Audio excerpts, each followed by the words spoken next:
Oh, Netflix, you scamp.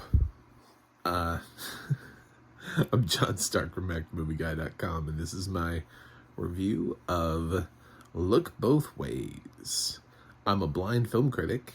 I don't always say that at the beginning, but this is definitely going to come into play here for this movie because we're going to talk about things directly related to audio description and this film. Just a real quick thing about the movie. I don't want this review. This movie is not that thoughtful for it to have a 20-minute review on YouTube, and I'm way guilty of doing that. This features one of the Riverdale girls in a lead role, which good. That's always what I wanted for Riverdale was for them to find success after the show with Netflix originals. Anyway, Lily Reinhart stars in this film, and she plays a girl who is talented and wants to go follow her passion at work, but also at the same time reaches a crossroads. Now, when she reaches this crossroads, which is sex and the subsequent pregnancy test, that's where we get this sliding doors version of her life where we get a look at what would happen if her life went one way and what would happen if her life went the other way. The film doesn't really let you know, which way, you should lean to. It doesn't like course correct and be like, oh, well, obviously she should have chosen this. They're kind of both equal. I guess that's kind of a spoiler, but they both have their ups and downs. It kind of shows how even though you may be at a defining point in your life, that no matter which route you take, they can be rewarding, but also have its various challenges. It's really not that deep of a film. Like I said, we've seen this concept played out in other ways before. There's a musical called If Then that was on Broadway that kind of ran this same subsequent plot. So again, they didn't invent anything new here. They just repurposed an idea for Netflix and for Lily Reinhart, so she would have something to do, I suppose. It's whatever. I didn't really care for the film, to be totally honest. I thought it played it safe the whole time.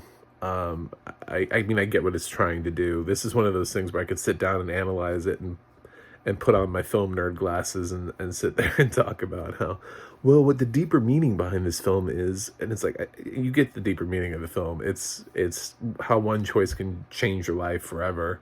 And it puts you on two dramatically different paths. And both of them, as I said, have their ups and downs. And it's not necessarily that one choice is better than the other or one choice is worse than the other. It's simply that they're different, two different worlds. And we make choices like that every day. We choose whether or not to go to one place or to another place, and we never really know how big that choice affects our life. But obviously this is a bigger moment, a pregnancy test. This isn't just, what do I want for lunch? But it could be that stupid. I'm sure if there was a spoof version of this movie, it would be, do I eat at Subway or do I not eat at Subway? Anyway, so the reason why I wanted to talk about this from my blind perspective is that this film was dramatically affected by my audio description. I've talked about this a little bit already with some in the narration community, and they kind of seem to be... I understand the people who made the audio description never meant any ill intent with what I'm about to say, so I want to say that up front. And I also understand that they feel like they're rocking a hard place in this thing, and we'll talk about it. So the main character here, when she reaches her point with her pregnancy test, she is thus referred to, obviously, because she didn't change her name. She had become a different person. She's referred to as positive or negative because from that point on, her life is defined by the results of the pregnancy test. Which, okay, so that's the defining point for this movie. But from that point on, you hear her name as being positive or negative. I can't remember what her name was. It was like Natalie.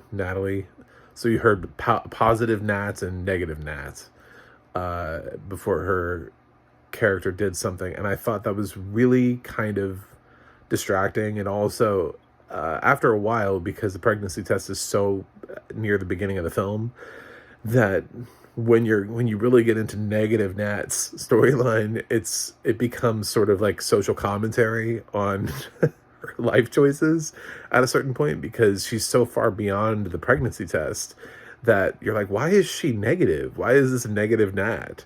Is she going to be like, if this was a TV series that ran for multiple seasons, would she forever be defined as a negative Nat? Seriously, it's a real question. If Look Both Ways wasn't a movie and was instead a TV series that ran for 7 seasons, would this character be forever defined as negative Nat? But yet, all the decisions that she's made are not necessarily bad ones. There's a reason why we say things have a negative connotation to them, and what we really mean is bad. It's a sort of like a more correct way of speaking when you say negative connotation instead of saying bad connotation. But when you say, don't call me fat, call me plus size, you're trying to find a better way of saying the word. Because certain words have negative connotations. So when you start defining somebody as negative, it immediately sends the audience like a subliminal message almost that this was the wrong choice to make, that this is not the right choice, that this is not the correct choice, this is not the good choice. So it's almost like telling women, yes, you should have babies, don't be career oriented. You want that plus sign because you want to be positive. You want to be seen as positive Nat. And really that's the only difference, is that it's just the result of a pregnancy test. And I thought how weird this was. I've already had this discussion, like I said, on a message board with some blind people and some audio description narrators. And some of them have brought up some excellent points, but I would bounce back some of those things. What if the catalyst was different? How would you have described instead of a pregnancy test, how would you have described it if it was an abortion? How would you have described it if it was simply just she had sex or didn't have sex? And then from that moment on, the split happened. She either chose to have sex with the person or not have sex with the person. So is she going to be referred to the whole time as Virgin Nat?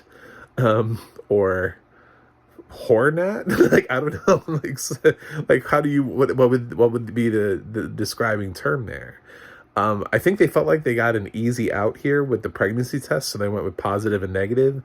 And it's possible even that the film's producers and screenwriters maybe even pushed them in this direction. I think it was the wrong call. I think telling women that just because that you got a negative test result, that you will forever be defined as negative Nat for the rest of your life is not the right message to send. There are a lot of people who can't get pregnant, and a lot of people are going to watch this film and they're going to think of, man, so you're telling me my life is just like a waste? They can't even take a pregnancy test, or a lot of women who just choose not to. That's just not their life choice or anything. And to use the word negative, I get why they're using it within the, because that's how, when we read pregnancy tests, we read it as your results are positive or negative. You get the plus sign or the minus sign. And if we're really being honest about it, I think even our, I hate to use the term woke culture, but I think our woke culture has caused those pregnancy tests where you see the smiley face or the sad face. I know those exist too. So, because, not everybody wants to be seen as negative. So you want like happy or sad, or I don't know, red or blue. Like they're not all plus and minuses. So it's just that this film decided to film it with a plus or minus pregnancy test. Um, and this is, and the fact that that one thing ends up defining her for the rest of the film, that half of the film that forever on she's described as negative, it becomes really distracting. And for a film I wasn't already liking, it made me dislike the film even more, because it made me feel like there was some sort of ulterior motive suggesting that, almost like this was some sort of like Christian reproduction film. Like, yes, you're supposed to have babies. Women are supposed to be barefoot and pregnant. That's what they're supposed to do. And it's like, I know that that's not what the intent was, because I've directly seen the comments from the people behind this film who did the narration, but that's not everybody from the audience is going to be able to jump onto a message board. Not every blind person who watches this is going to jump on a message board and be able to see that explanation and know that that's where that's coming from. But they will be left with the connotation of hearing positive Nat and negative Nat for the entire film. And I really don't give a damn if the producers or writers decided that that was the way to do it. Just because somebody does something doesn't always mean it's the right way to do something. That's not necessarily, at some point along the line, we have to ask ourselves, is this the right thing that we should be doing? And I don't think this was the right call. A lot of people then have followed up with, well, what would you do? And I would throw back to the absolutely maddening, and give us an opportunity to talk about another film that had a similar problem, and that was Spider-Man No Way Home. Which, spoiler alert, if you haven't seen Spider-Man, there are multiple Spider-Mans in that film. So when the other Spider-Mans come in, if you haven't seen this film that's made $1 billion at the box office and you've somehow managed to avoid that spoiler, I apologize. But when Andrew Garfield and Tobey Maguire return to the film, at first, Andrew Garfield is referred to as Tall Peter, and Tobey Maguire is referred to as Old Peter. And that is the description that we are given for them. So we have the Peter that we've lived with for the entire film. That is the original. This is his third film in the franchise, played by Tom Holland, who's just Peter. And then you have Tall Peter, played by Andrew Garfield, who would have been the second most recent. And then you have Toby, who is the OG, who's called Old Peter. Now, it gets to madness when you start numbering them. When you start numbering them in the battle, they throw that out the window. They throw Tall and Old out the window, and suddenly we get Spider-Man 1, 2, and 3. And I hated my life, and I hated that audio description, because they changed how we were defining the characters, and I couldn't follow who was Spider-Man 1, 2, and 3, and I thought it was madness. So there were much better ways in that situation. We could have just continued to refer to them, but with the names of the actors, we could have continued to refer to them as Tall and Old, since that's how they were introduced. And I wasn't even 100% sure that their 1, 2, and 3 was lined up with how they were introduced in the order of the film, which should have been Holland, Garfield, Maguire, because that's how, Holland's been in the film all the way up until the point Garfield is the first one to come in, and then Maguire. So if it was 1, 2, and 3, that should have been the 1, 2, and 3. I'm pretty certain it was Holland, Maguire, and Garfield, although somebody else can correct me on that. I think the numbers even got mixed up. So, but here, I think first and second is the right way to go. It's the same character, and they're not going to be interacting in the same scene together. So this is not some weird film where she literally splits personalities and becomes two different people living in this. She's not like a twin. And I would just go with first and second. I would have gone with first Nat, the first one that we split off to, and then second Nat, the whose story we follow second. I think that's probably the way to go. That's or you could do it the Spider-Man way one and to go Nat 1 and Nat 2. I think that's a much concise way. And if you don't change it, unlike Spider-Man, which established us with one way of doing it and then changed it when it was ready for combat, then it'll be a lot less confusing, because we'll pick up on it right away and we'll say, okay, so this is Nat 1 and this is Nat 2. I'm also really interested to know how, or if there is audio description for other films, like I mentioned Sliding Doors, and how they did it in Sliding Doors. So those kind of films would be interesting to me. Films with twins, too, would be really interesting, because identical twins, that would be another thing to look at, is how they define the identical twins when they look exactly the same. If they're doing or saying different things, how do you break that audio description? If and I'm not saying like when they try to cheat it by putting a bow in the hair of one of the girls or something like that, you know, I'm talking about like literal, true identical twins where if they're doing the creepy Shining thing, they're wearing the same clothes, you know. How would you split that? So those are some other things to look at, but I definitely would not have gone with negative Nat for the whole film, especially when you're considering the wider message that it sends about not having a child. And there is something to be said for, like I said, we use the term negative connotation all the time, and we know exactly what we mean when we say it. When we say that something has a negative connotation to it, well, guess what? Negative has a negative connotation to it. That's why we use it in that phrase. So I would not have done it. It definitely affected my way of seeing this film. A film that I already didn't really like, it didn't help at all, is what I say. I would say I wasn't really a fan of this film. I'm not really a fan of Lily Reinhart. She's not my favorite Riverdale cast member. So don't be too surprised. Even if this narration had been, you know, Nat 1 and Nat 2, this is not like going to make my top 10 list of the year. So it just kind of felt like Netflix movie of the week for me, which they've done a decent job. There have been some other Netflix movie of the weeks that have been actually decent. Wedding Season being one of them, which was fairly recent, just to pull off the top of my head. This was not one of them. This is okay. It wasn't terrible. This wasn't Rescued by Ruby, where I just hated myself. But yeah, that's it. So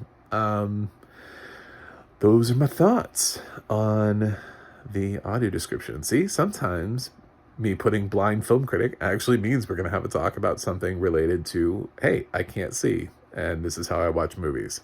So I guess I'm going to go ahead and grade this film. It's not going to be a great grade, but I'm going to go look both ways. I'm going to give it a C-. I didn't really, I could have gone my life without having seen this, but it's also not so terrible that I would say run away from this. I would lean towards, I don't think you need to see this. And especially with the audio description the way that it is, I would have a hard time giving it an endorsement. But you know what? I was unable to change the narration that I hate on Rescue Rangers, so no one listens to me. So the narration's going to remain the entire film with a negative Nat, and this review will go absolutely nowhere. But if you're watching this and you come from the audio description community, I want you to ask yourself a serious question. What would you have done if it wasn't a pregnancy test? How would you have described it if it was an abortion? How would you have described it if it was simply just having sex? You know, because there are a lot of ways that this film could have chosen to divide her storyline. They gave you an easy out by giving you a pregnancy test with a plus and a minus sign, so you went with positive and negative. What if it was less obvious? How would you have described these characters? So, and I think when you look at those terms and you look at the intention, you have to think about the message that the word sends for, the ripple effect, the butterfly effect of using that word for the remainder of the film to define that character and the choices that character makes. Because you don't want to tell somebody that all of their life choices are bad, are negative. So anyway, that's it from me. Let me know what you think in the comments. I'd be really interested. I know I get very little comments, but I'd love to hear from especially the blind community on this one. And you can check out more reviews from me on macmovieguy.com. You can go to the audio description project at adp.acb.org. and they'll tell you what has audio description, where you can watch it, and the adna.org, where you can see who's narrating what. I purposely left off the narrator information on this one because I don't really want to put anyone on blast individually, because I know this was like a team effort, and sometimes, a lot of times, the team effort also, I'm not always privy to what is coming from the producers in the studio as to directions given. It's entirely possible that Netflix forced them to use positive and negative, in which case, fuck Netflix. So, because somebody needed to ask themselves the question along the way and go, is this the message we want to send? Because it's oddly only being sent to the blind community, because when you're visual, it's not like you're sitting there the whole time being constantly reminded that this is a negative nat. So it would be a weird message to want to only send to the blind community from Netflix. You know, like, we want to make sure that the blind community knows that they're supposed to have babies. Blind women are supposed to have babies. So let's make sure she's called negative nat for the remainder of the film, for the next hour and a half of the film. Anyway, that's it from me. I gotta go review more movies, and I will see you on the other side.